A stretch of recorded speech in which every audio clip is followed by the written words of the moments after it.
Hello, classmates and instructor. My name is Mary Randolph, and this is my part of Week 3, Discussion 2, and my part is Nectivity. To start with, the sources of power often seen in organizations and their definitions are as follow. Individual basis of social power. Coercive power. This is when a person feels like they're being forced to do something or being told that they will be punished if they do not do as told. An example, a young intern being told by a more experienced nurse that they have to do a procedure their way or they'll be given a black mark on their report for not following orders. Legitimate power. One has to come into power by social rank, organizational hierarchy. This also can come about from cultural values. In the medical field of physicians, you have in hospitals, like from the lowest to going up, interns, junior residents, senior residents, and consultants who have specialties in certain areas. Referent power, a person's personality, charisma, and how it affects the influence over another person. Wanting to please or manipulate other persons. A nurse wanting to please a physician with their abilities as a nurse to be able to work with that doctor in the future. Another example is a young physician wanting to be just like or better than the physician that they are learning from. Expert power. What one believes is that another person's knowledge is vast. One physician may have more than one specialty of knowledge than when it comes to, one physician may have more than one special area of knowledge when it comes for caring for patients than another physician. Reward power. When one can receive incentive rewards such as extra pay, time off, or a gift for recognitions of a job well done. This also means like one can receive praise for how great they are doing. A young intern gets praises from a senior resident on a great job that they did in the operating room. Next follows is leadership and power.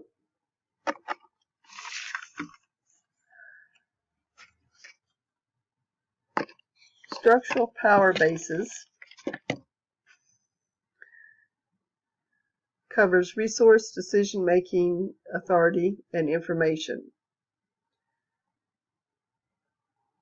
Healthcare under resources can mean like the vice president can approve a higher expenditure than the director could. Under decision-making authority, an administrative decision must come from a required executive level of authority.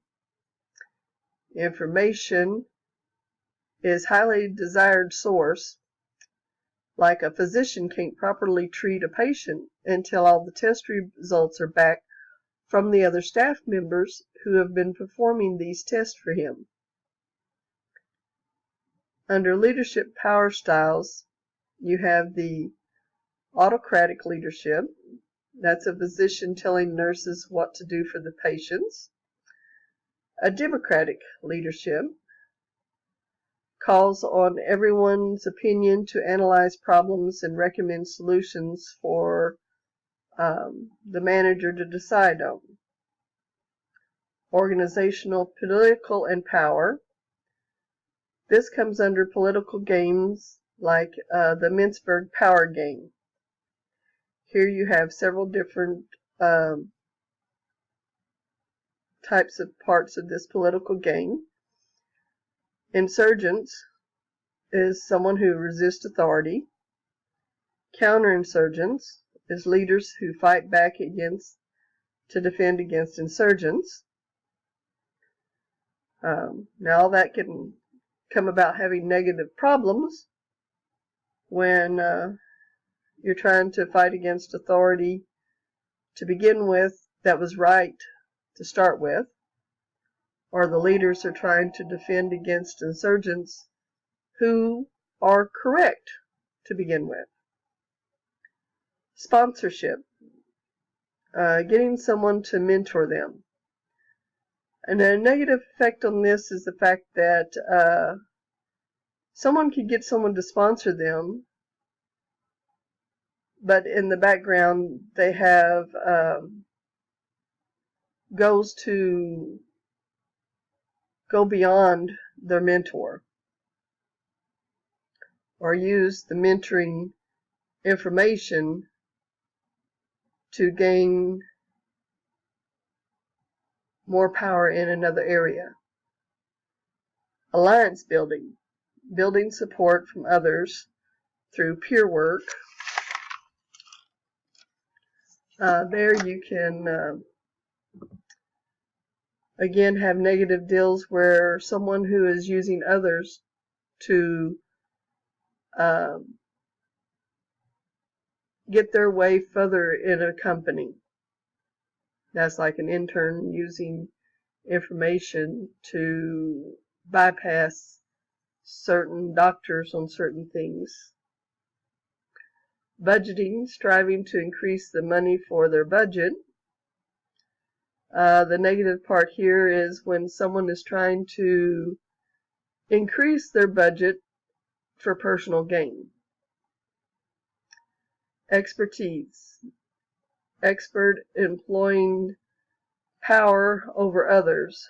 This is like a doctor not allowing a PA to prescribe prescriptions. The negative part about that is sometimes if a physician does not allow their physician assistant to help them out in certain areas, then that can cause problems when a patient cannot get in to see the physician and can only see the PA. Line versus staff, that's conflicts take like between the doctors. Two resident doctors cannot decide over what kind of treatment a patient must get. Or the administrative executive officer telling the doctor they cannot perform a certain procedure for patients. Rival camps. It's like when you only have two doctors in town who must compete for patients. The negative part of that is you only got two doctors to choose from. Strategic candidates. This comes about like when a CEO retires and the hospital must choose who's replacing that person. The negative part of that is they may not have anybody that is competent within the hospital to take the CEO's place. Therefore, they must spend the time and energy outsourcing to get someone to come in. Whistleblowing, telling someone when someone was using something in the organization for personal use. The negative part of that is that person can come turn it around and use it against you. Young Turks. Employees attempting to take over. This is like when you've had a nurse over a department that's been there for a very long time, very well known, and the young nurses coming in feel like she has outlived her ability to run the office in that area or that department. Therefore, they want someone younger to take over.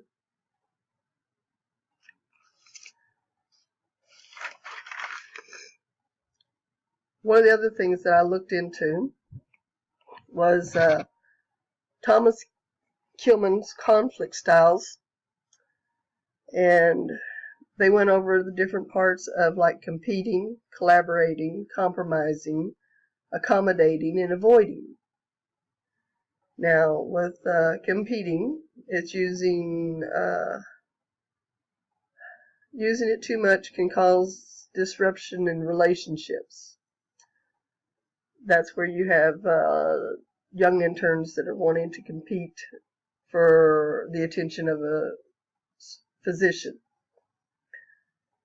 The negative part of that is by competing against each other, they could hurt themselves in getting the attention of that particular physician in the way that they don't want.